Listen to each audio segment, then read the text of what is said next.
सिंधु सभ्यता ते तहक़ीक़ जे सिलसिले में अॼु पाण आगाटी सिंध ऐं मौजूदा बलूचिस्तान मां हथ आयल हज़ारे साल आगाटी वसंदी नाल बाबति ॻाल्हि ॿोल कंदासीं।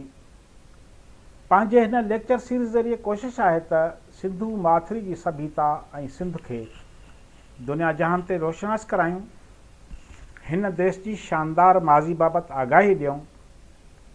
ॻाल्हि ॿोल खे अॻिते वधाइण खां अॻु दोस्तनि खे गुज़ारिश कंदुसि त हू असांजे चैनल खे सब्सक्राइब कनि, जीअं पाण हिन सिलसिले खे बिना कंहिं रॾक जे अॻिते वधाए सघूं ऐं संदनि ताईं पहुचाए सघूं। दोस्तनि खे इहा बि गुज़ारिश आहे त हू असांजे ख़्यालनि बाबति पंहिंजा राय ऐं मशवरा यूट्यूब ते वञी वीडियो हेठां कमेंट्स बॉक्स में लाज़िमी ॾियनि, जीअं असांजी रहनुमाई थी सघे। बलोचिस्तान जे झालावान इलाइक़े में नाल जे क़दीम आसारनि मां शहरी तमदन ऐं ॻोठाणी सक़ाफ़त जे ॿिन्ही दौरनि जा आसार मिलिया आहिनि। सर्वेलर नाल बाबति चवे थो त उते जेका तमदन उभरी सा मुहन जे दड़े खां अॻु जी आहे। नाल शहर जी खोटराई 1925 में मिस्टर हारग्रीव्स कराई। ही शहर बि मुख़्तलिफ़ वक़्तनि ते आबाद रहियो आहे। हिन शहर बाबति माहिरनि जो इहो ई रायो आहे त हिन शहर जे अवाइली तह ते हिकु ॻोठाणी बस्ती वसियल बलूब थिए थी, जितां पथर जा औज़ार लधा विया आहिनि। ही बाग़ हिकु कुदरती चश्मे ते वाक़िअ आहे जेको टकरनि मां निकिरे थो। हीउ क़दीम शहर खुददार खां 3 मील ॾखण ओभर तरफ़ आहे। हिन बस्ती जे खोटराई दौरान हिकु क़ब्रिस्तान मिलियो आहे जंहिंमें लाश पूरियल आहिनि। हिक ई क़बर में हिक खां वधीक लाश बि पूरियल मिलिया आहिनि।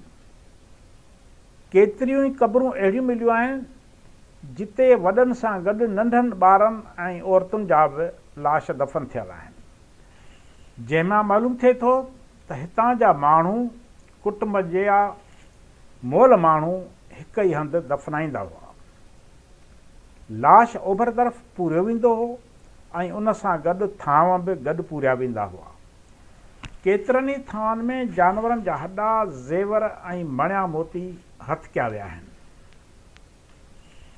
जंहिंमां संदन रीतुनि रस्मुनि जो अंदाज़ो लॻाए सघिजे थो। संदन अक़ीदनि बाबति पतो पवे थो त हू सम्झंदा हुआ त या हुननि जो अक़ीदो हुयो त मरण खां पोइ बि माण्हूअ खे थांव थपा, ज़ेवर ऐं खाधो पीते जी ज़रूरत पवंदी आहे। हितां मिलियल ठिकर जा थांव ऐं ज़ेवर हूबहू मुहन जे दड़े ऐं हड़ापा मां मिलियल नवादरात जहिड़ा आहिनि। थांवनि ते सुठा चित्र ऐं सुहिणियूं शिकलियूं चिट्रल आहिनि। खोटराईअ दौरान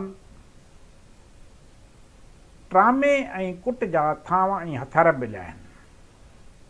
संदन घरनि जी पीढ़ पथर जी हूंदी हुई। इन्हनि घरनि मां मोहरूं, पथर जा ज़ेवर ऐं मणिया लधा विया आहिनि, जॾहिं त संदन गुज़र सफ़र पोखी राही ऐं माल चाढ़ण ते हूंदो हुयो। महिरबानी दोस्तो।